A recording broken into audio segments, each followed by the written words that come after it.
ইতিমধ্যে এই সংবাদ শিরোনামে এসে গিয়েছেন সুবোধ সিং, আর তাকে কেন্দ্র করে একের পর এক তথ্য কিন্তু সামনে আসছে। সেই বিটি রোডে ব্যবসায়ী অজয় মণ্ডল, যার গাড়িকে কেন্দ্র করে গুলি চালনার ঘটনা ঘটেছিল, সেই ঘটনার মাস্টার মাইন্ডও কিন্তু ছিল সুবোধ সিং, যেমনটা জানা গিয়েছে। তবে এই ঘটনায় জড়িত ছিল বিহারের আরেক দুষ্কৃতী, যার নাম আলতাফ রাজা। আলতাফ রাজা সমস্তিপুরের বাসিন্দা। এই হামলা কাণ্ডের সঙ্গে একেবারে নিবিড়ভাবে আলতাফ রাজা জড়িত, এমনটাই দাবি করছে পুলিশ। বিস্তারিত জানতে আপনাদের সরাসরি নিয়ে যাব আমাদের প্রতিনিধি সমীরণ পাল আমাদের সঙ্গে রয়েছেন। সমীরণ, আলতাফ রাজা নতুন করে এক দুষ্কৃতীর নাম সামনে এলো।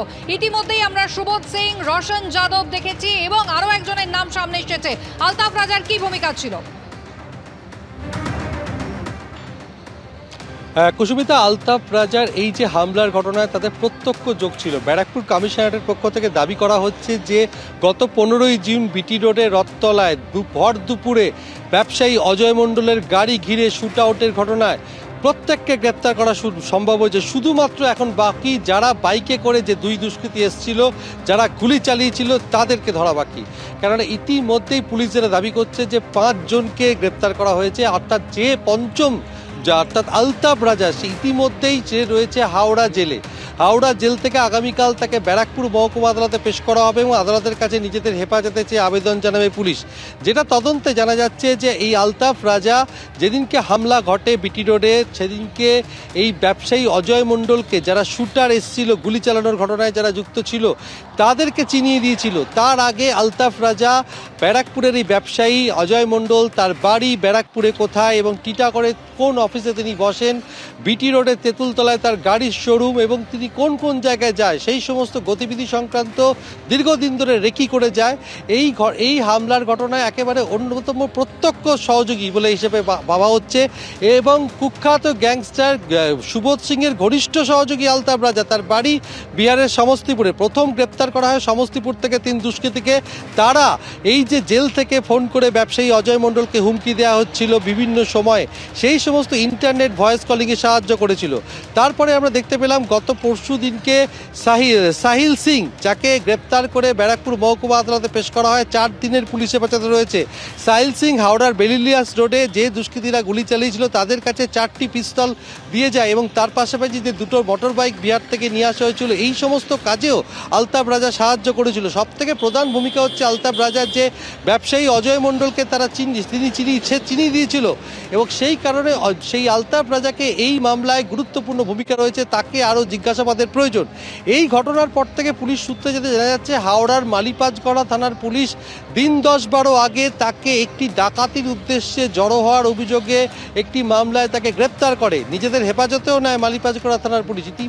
ইতিমধ্যেই তাকে জেল হেফাজতে পাঠানো হয়েছে। সেই হাওড়া জেল থেকে আগামী জানতে চাইবো, এই বেলঘরিয়া শুট আউটে যখন আলতাফ রাজার হদিশ পাওয়া গেল, তার পাশাপাশি রোশন ওরফে তাতিয়া, যে ইতিমধ্যেই সিআইডি হেফাজতে রয়েছে, এখন জিজ্ঞাসাবাদের নতুন তথ্য কি দিচ্ছে?